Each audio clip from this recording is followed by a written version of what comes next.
Alright guys, ito na. Nabili na lahat ng pyesa, ikakabit na lang. Alright. Oh. Shout out dyan. Oh, dapat na channel tayo.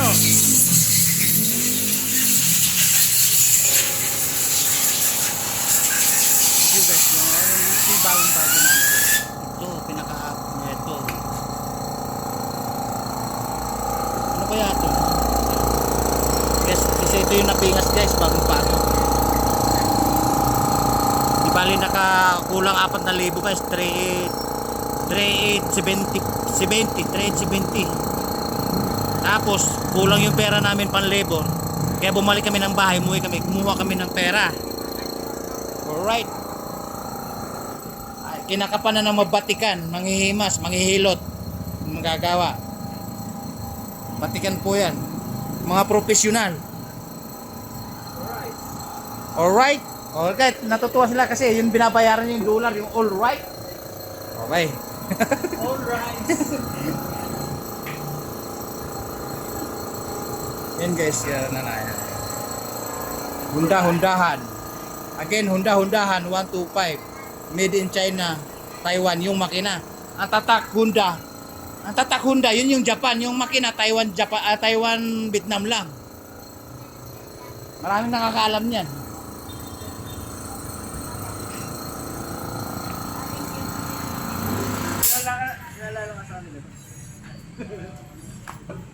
Eh kasi guys, umuwi kami kanina. Naghanap kami ng budget. Eh naka-withdraw yata kami sa bangko.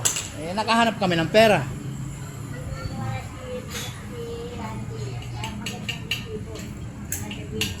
Magkano yan? 3,800 ano? Hindi mo iniwala, magandang resibo tataas. Kaya nga pag sabi nga ng manggagawa, para daw naka-break in yan pag nilabas. Hindi mo iniwala sila. Sabihin mo lang.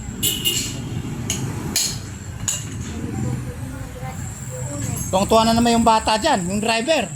Makakarating na naman sa San Jose. Dinggalan.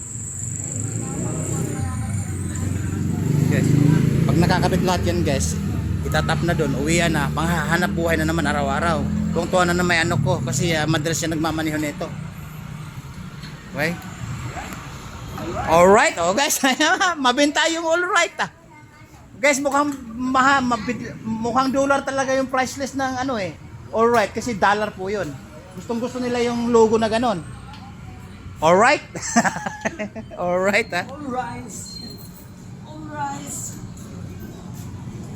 Eh, kaya lang guys, nung kulang yung pyesa kanina na yung budget ko na pang nakatago sa wallet ko, nadamay pa. Kaya wala mo ng alright ngayon. Alright. Alright?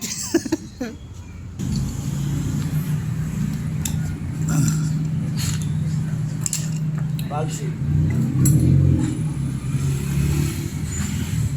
Ano na, ano na yung loob, malinis yung loob, tapos yung malilit na pyesa, pinalitan.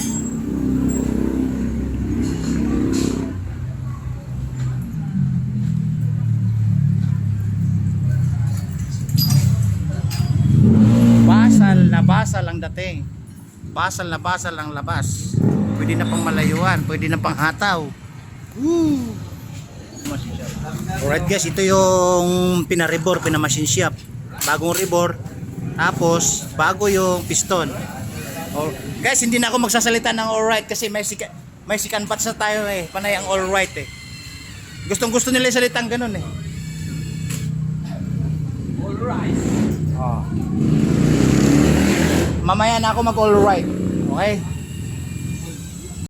Sino mo ako nito? Ayan guys, malapit na sa katotohanan. Dalawa, isa. Ito kay Rondan. Wala. Alright. Alright. Oh. Okay na. Alright guys, bibili natin ano dito sa kabila. Kasi wala sila doon. Okay? Bibili tayo sa kabila.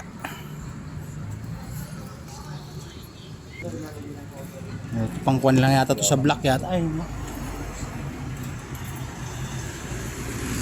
Kailangan ganito din yung ulo. tatlo daw.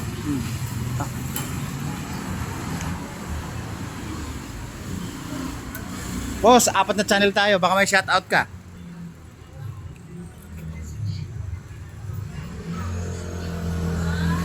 Wala kami Ay, tatanong ko. Alright guys, wala daw pala, walang ulo na ganito. Ano ba yan? Ano ba yan? Boss, wala daw ulo na ganito. Walang ulo na ganito daw. Ano gagawin natin? Ang sabi niya, wala daw ganitong ulo. 8. 8? Ganyan kahaba. Di, wala silang ganito eh. 8 haba. Hindi, ganyan kahaba. Basta Pero yung ulo, sa ulo nagkakatalo eh. Oo. Kahit di ganong ulo. Ah. Dito ba ikakabit to? Ano naman to? Tornilyo niya. Tornilyo nito na 3 din. Tapos ito naman 8 haba. Hindi bali iba ang ulo. Ganito kahaba. Oh. Kahit 8 yung ulo. Kahit 8 yung ulo. Okay. Right guys. Ano naman to yung basta tornilyo nito, yung 3 na to. Mukhang hindi tinakaintindihan. Okay guys, tatawid na naman tayo.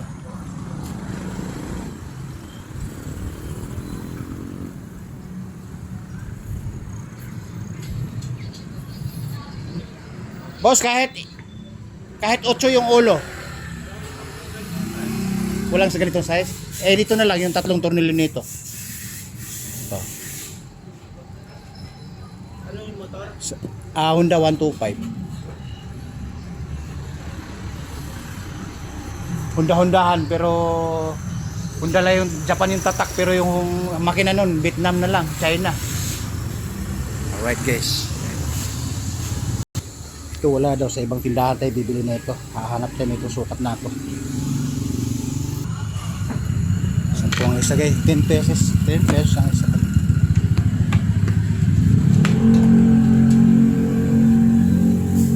Ano kayong bearings ng... Alright.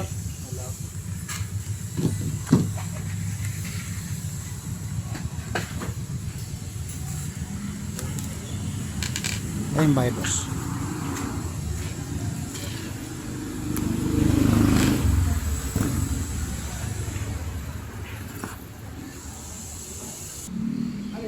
Ito sa auto supply to siguro.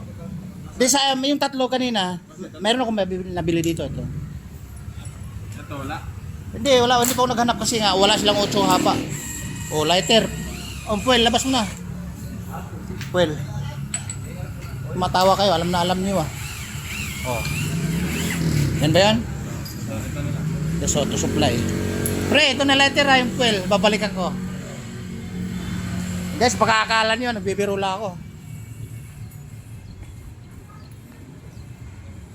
Alright. Dito tayo bibili. Sa 3 natin. Yan.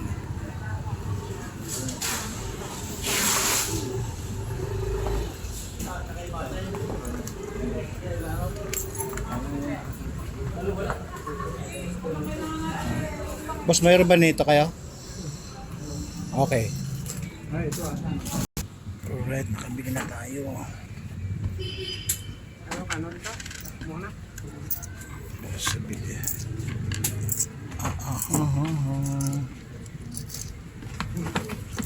Alright. Ay, si Cardo Dalisay ito ah. Cardo Dalisay! I'll be back. Diyan ka lang. Oh. Anday, si Cardo Dalisay yun. Ano yun? Lagi nakukontent natin yun. Right. Ay, napakaswerte. Bumili ako ng tornilyo doon ha. Natagpuan si Cardo Dalisay. Ayun. 5 seconds na i-content ko. Sabi ko, I'll be back. Hindi, nakapila ko ron. Teka sama ka na. Ayan. Ayan ah. Pa, kasama. Ayan. Ayan yung isa na binigay mo sa akin. Di bali 4 lahat yan. Oh. Eh si Cardo Dalisay na-traffic ako dun eh. Ang umiti na naman sa camera. Kitang-kita na naman siya sa buong mundo, buong planeta. 4 na channel ang pupuntahan niya. 2 beses ko na na-content yun. Tinatanong na sa comment section no, sino daw ba yun? Eh dati ka akong extra yun, Cardo Dalisay na siraan lang ako ng bait. Right guys, ayan na. Woo! Sarap i-break in ngayon yan. Tama-tama, kasi kasiro yung anak ko kahit walang lisensya. Halos bago yung panloob, ano? Wala na ibang luma doon, yung may-ari at saka driver. Alright guys, nilagyan natin ng mathematical sa loob, oh. Discarding Marino.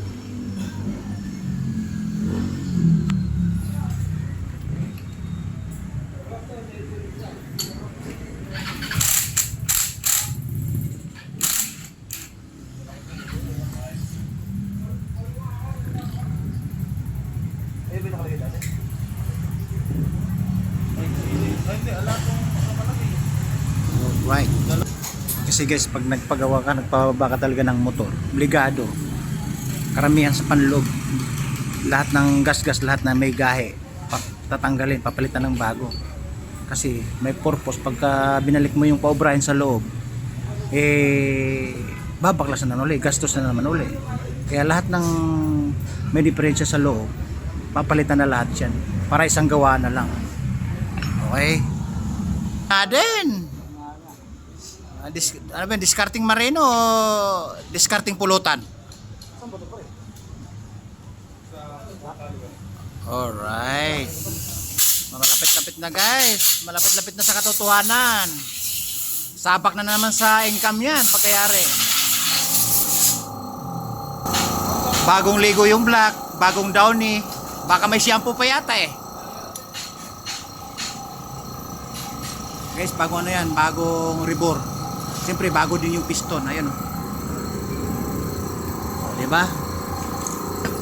Bago. Ang luma lang dito guys, yung may-ari, ang driver at saka yung gumagawa, yun ang luma. Ayan, tinakpan na. Matatapos na yung kalahati. Nasok na yung 8 tornilyo o siyam, gano'n.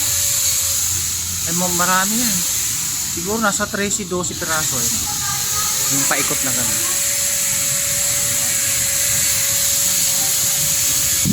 Yan. Nalpak na yung katotohanan. Malapit-lapit na. Natatapos na yung 3/4. Kulang na lang sa 1/4. For unfinished. Alright. Okay. Alright.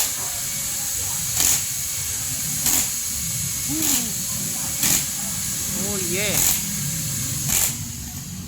Sapa. Pre, yung malaking motor ko, kailan natin madali yon? Malaki na naubos ko doon ah. Butas na yung bulsa ko doon ah. Tanga na. Malapit na tayo sumildo eh. Aba, monetization na lang ang kulang eh. Alright guys, yung big bike kasi natin nakatinggal lang sa bahay. Nalulungkot na siya, ayaw na naman masakyan, hindi na masasakyan ng anak ko at saka ako. Woo! Budget ang kailangan para ma-restore ng husto. Ayan guys, 1/4 na lang hinihintay. Sasabak na naman sa hanap buhay yan. Nakahanda na yung anak kong kararista na mahilig bumangking, kaya nasibak yung panloob ng makinay eh. Brand new sa panloob, luma sa panlabas. Ayun, ayun, may dollar ka na pre. Yung kule. Kailangan alas si boss eh. Teka, mamaya. Sikat na yun. Click na yung yung Honda ang motor mo. Ang tatak lang pala Honda Japan para makina Vietnam China. Yun pag ginagkaiba doon, di ba? Oh, yun. Alam mo rin ano. Alright guys, nakita nyo na. Nasabi ko, China, Vietnam yung makina pero Honda tatak. Maganda lang tignan pag Honda. Oh, welcome manager. Ano? Ano yung karton? Alright. Ang dami mo ng pera, parami ka pa ng pera. Kaya araw-araw ka nagpagawa ng motor dahil ang motor mo siyam.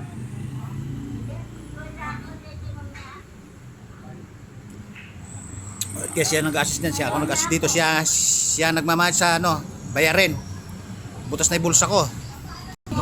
Ayan guys, black na lang hinihintay. Tatakbo na yan, maya-maya. Siguro pinamakatalas yung kalahating oras, isa't kalahating oras, o 8 kalahating oras. Sarado na nun. Alright? Ayan, tinutok na yung ano, piston. Next ay black, pinaka-housing. Gastos ko na yan. Sasabihin tipid lang yan. Right. Right. Pinasok na ang black. Malapit-lapit na. Buti na lang nakauwi ako sa bahay, kumain ako kasi kanina pa ako nagugutom. Kung hindi. Yan. Guys, kita nyo na, malapit-lapit sa katotohanan. Guys, malapit-lapit na sa katotohanan. Konting-konti na lang. Leg, kinabit na yung leg, ulo na lang ang kulang. For the last part. Yan, sinagkat na. Pinasok na yung tornilyo sa panloob. Tapos bago papatungan ng panglakpas yung pangulo sa head. Right. Ano to, boss? Ano yan? Okay na to? Okay na yan. Ito niyata ni Kuya. Wala pang binili? Ngayon pa lang? Oh. Ano? Hindi ka na. Ay, may nakapi... Saan nakalista ito? Daya mo na. Nandun. Oo. Alright, may panibagong piyesa pala. Nabit na yung dalawang stick at saka yung timplahan sa may minor. Kasi guys, pag ano kasi, diyan minor, diyan nag-upgrade ng minor pag nag-tune up. O, di ba? Alright, malapit-lapit na. Guys, tinakip na yung takip sa kabilang side. Talagang malapit-lapit na sa katotohanan kasi ito na lang ibabaw ang tatakpan tapos kakabit na lang doon. Alright, malapit-lapit na. Yung gustong pinalitan na ito yung sa puller na ito. Malugang na masyado, no? Dalawa to makabilaan, kaya sinalang to sa machine shop kanina. Malaki, mabigat din ang presyo yun.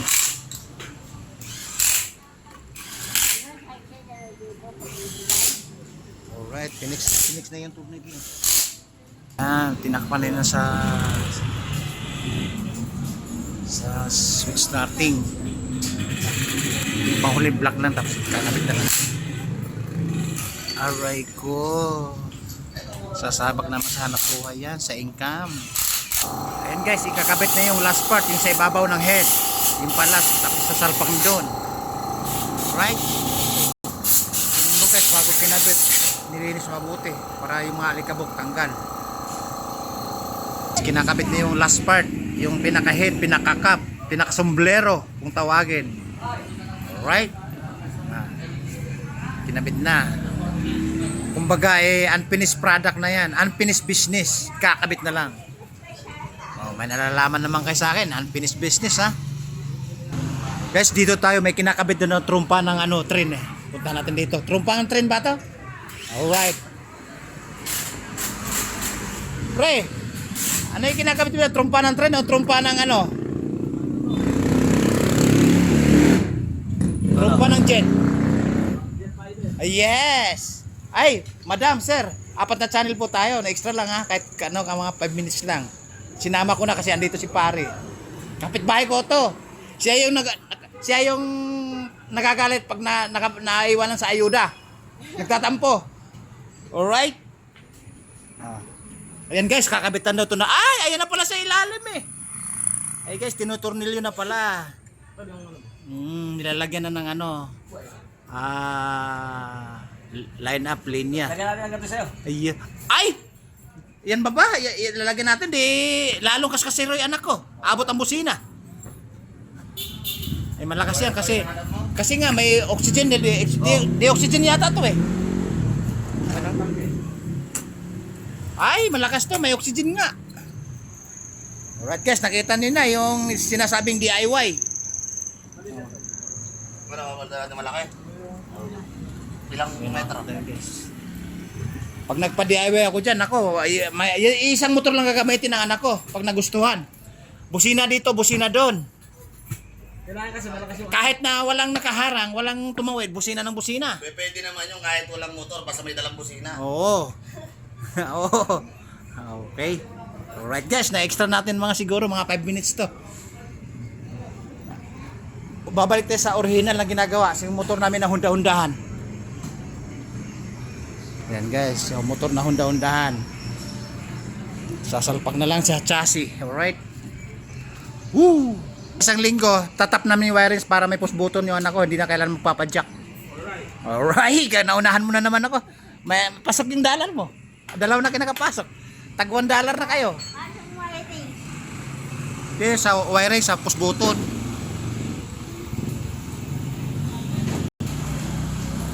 Alright guys, bababa ko muna. Medyo mahaba na itinatahak natin. Pinapawisan na ako mula sa Bila Davao na tayo eh. Nasa Davao na tayo pero hindi tayo nakatikim ng durian. Hindi ko naamoy yung durian. Tapos na pala. Alright, babu!